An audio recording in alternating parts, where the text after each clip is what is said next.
Good morning.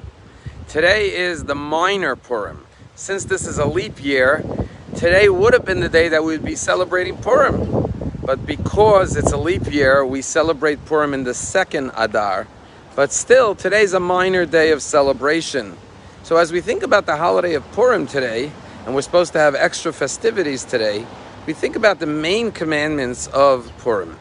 And the three main commandments of Purim is to give gifts of food to our neighbors. Dominated between all these three commandments is they're all meant to generate love between each other, to show kindness and generosity. Why is it that the holiday of Purim is celebrated with acts of love? Yesterday was the 4th anniversary of the tragic Parkland shooting, where 17 young, beautiful souls were snuffed out by a madman.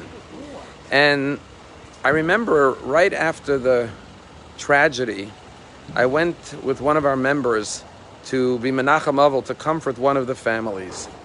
And I remember the scene, beautiful pictures of the girl, Alyssa Alodov, as her parents, Lori and Ilan, were sitting Shiva for her.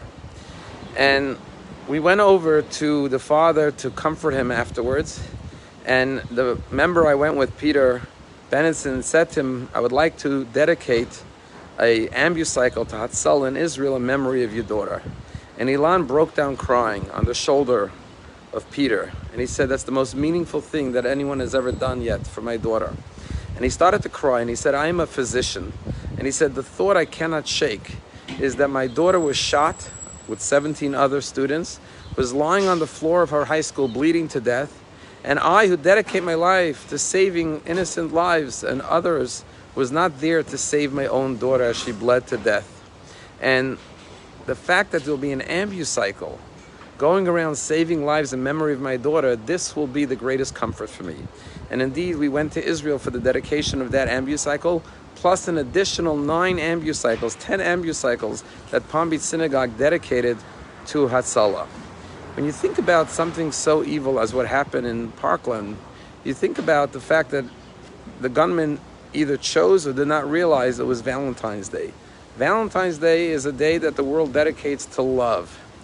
But while love is so important, the Torah says that the key to love is loving your neighbor as yourself. You first have to love yourself. People who don't love themselves cannot love others. On the contrary, they will resent others because of their self-hatred. And only someone who's filled with hate for themselves can do something so hateful and evil as, God forbid, killing innocent people. And so how do you learn to love yourself? And while you can't send yourself a Valentine's card or buy yourself flowers or chocolates, you could live a life of giving love. And the more love you give, the better you will learn to love yourself, because you will love the person within yourself who is a giving, kind, and generous person. And so on Purim, which is the day when we think about Haman, his desire to annihilate, God forbid, to commit genocide and destroy an entire people, we realize that anti-Semites are filled with self-loathing and self-hate, just like every hater is filled with self-hate and loathing. And therefore, we have to make the world a world in which we learn to love ourselves.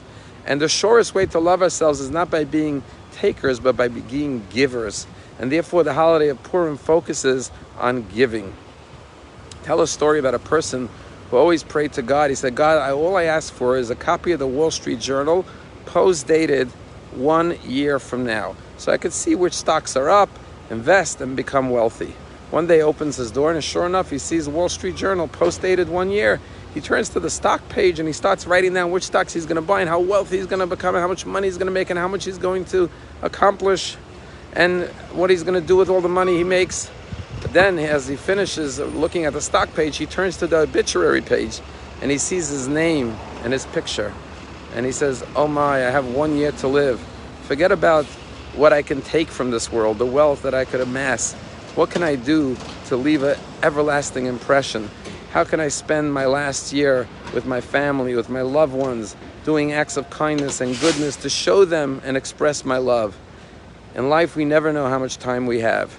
But one thing we know for sure, that every day that we love others and give to others is a day that we'll learn to love ourselves better.